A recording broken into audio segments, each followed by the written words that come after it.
This is the Personal Branding Success in 10 Minutes podcast. I am your host, Kaitlin Zhang. And I am your host, Dannielle Bardowell.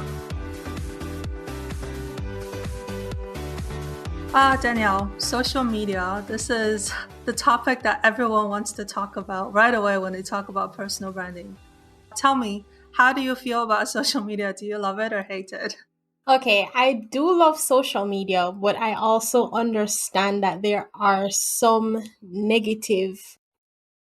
a bit of negativity to deal with when it comes to social media. It's really not all sunshine and rainbows, really.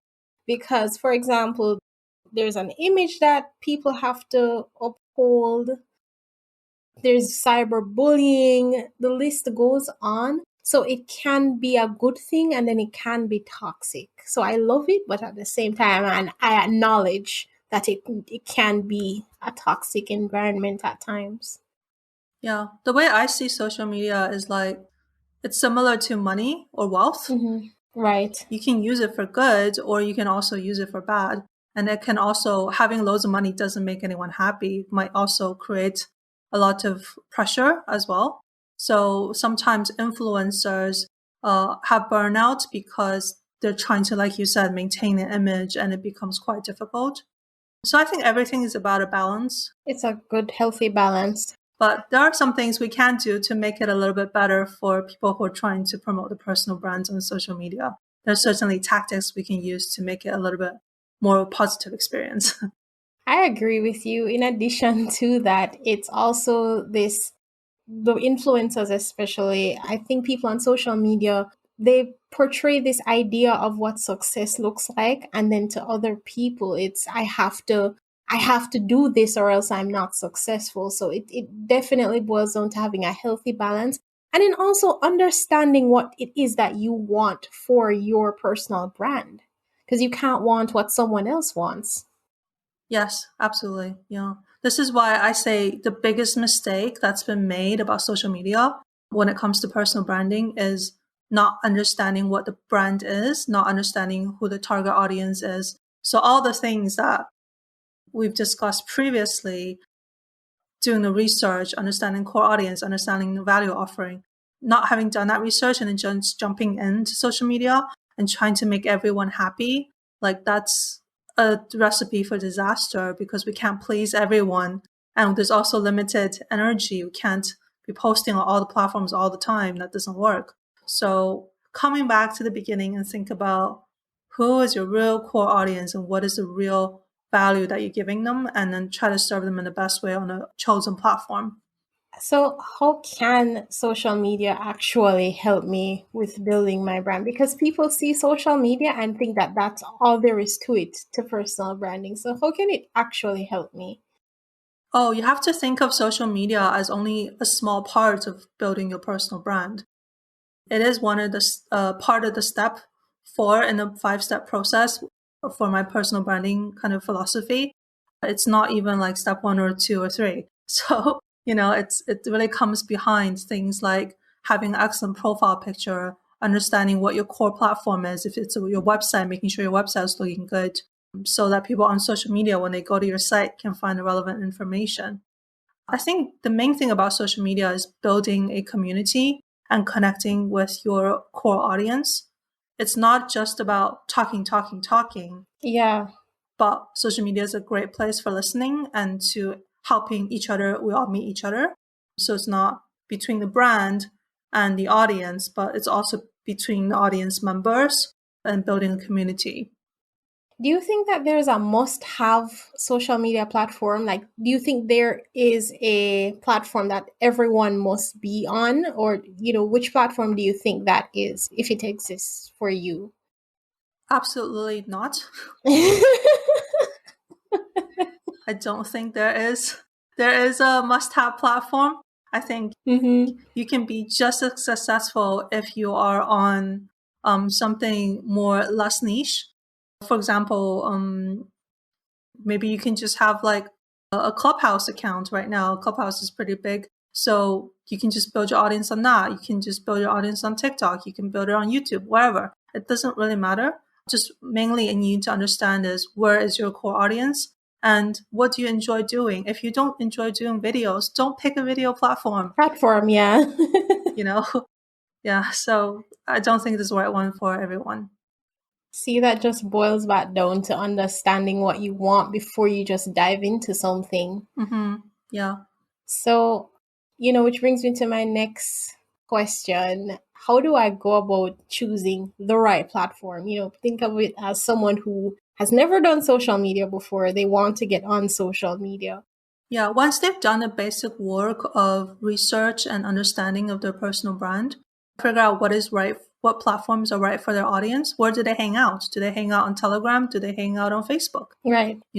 Go to where they hang out. And also what is right for you.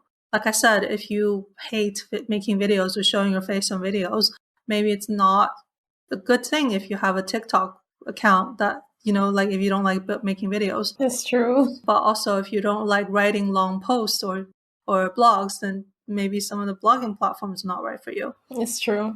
So whichever platform you pick, be consistent. So be present, be consistent, and always have the community in mind. So consistency and community, those are my kind of two core main ideas for social media. Mm-hmm. And also don't just hop on a platform just because you see John or Sarah doing it. Yeah. Maybe it's a good reason not to be on that platform if your competitor is already successful on it.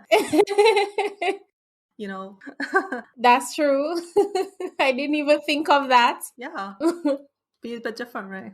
What are some examples of successful campaigns that you have actually worked on? Yeah, great question. In terms of successful campaigns, one of the things is we had a client who had all these really long kind of documentary style videos. By really long, I mean 10 minutes. It's not that long, but like in terms of a video, it's quite long.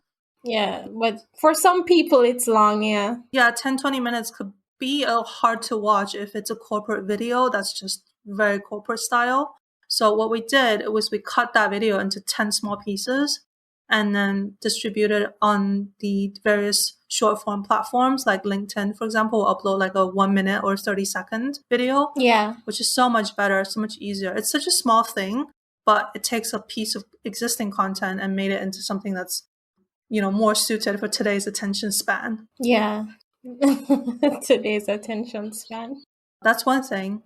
Also, we have loads of successful campaigns with holidays and themes. I agree. So things like International Women's Day I love International Women's Day. It's a great time to really promote female entrepreneurs, female leaders. This is a great time for brands to showcase the women working in their companies.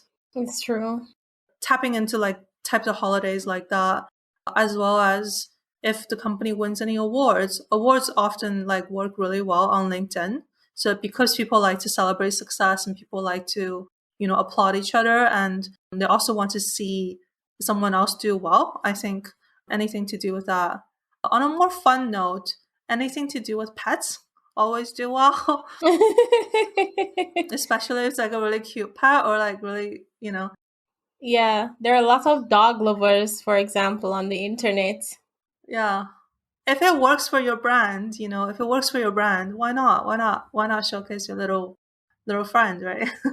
I mean, I have a dog, but it's more of a big friend than a little friend. Yeah. So sometimes people use, their pets as leverage for building up their brands, It's successful. It works. That's why the internet's filled with cat videos. Exactly. But if a website is so effective with outreach, then why should I even use social media? You know what I mean? I mean, I use it, but I'm just saying. Yeah, that's a great question. Like you spent all this effort, right? Building out your website. Building a website is hard. And even if you get someone designer to design it, you still have to manage it. It's a lot. After you build a website, how do people find it? That's my first question.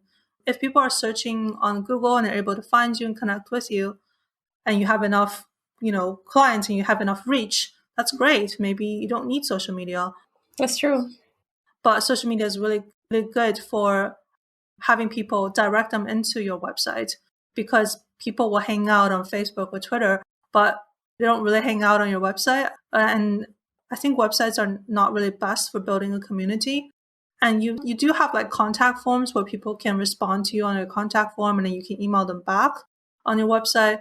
But I think like Facebook or LinkedIn or Twitter messaging, like direct messages, or even just like tweeting at each other, you can just build a little bit more rapport with them, and it's a bit more immediate. I think that's just a better way of building relationships. So I would encourage having your personal website, but think about one channel you can use, one social media channel to help connect with your fans a little bit more. So today, the main takeaways are: you need a strategy before diving into social media. Number 2, how you'll utilize social media needs to work for your audience and also for you. Number 3, focus on consistency and community. The next actionable step is take an audit of your existing social media presence and consider how you can improve it. And sometimes improving it might be cutting it down a little bit more and having to do less. So depends on your brand. Go take a look. This episode is produced by Oval Branding, a London-based award-winning branding agency that serves corporate clients and personal clients around the world. Visit ovalbranding.com to contact us about your next marketing project. I am Kaitlin Zhang. Thank you for listening.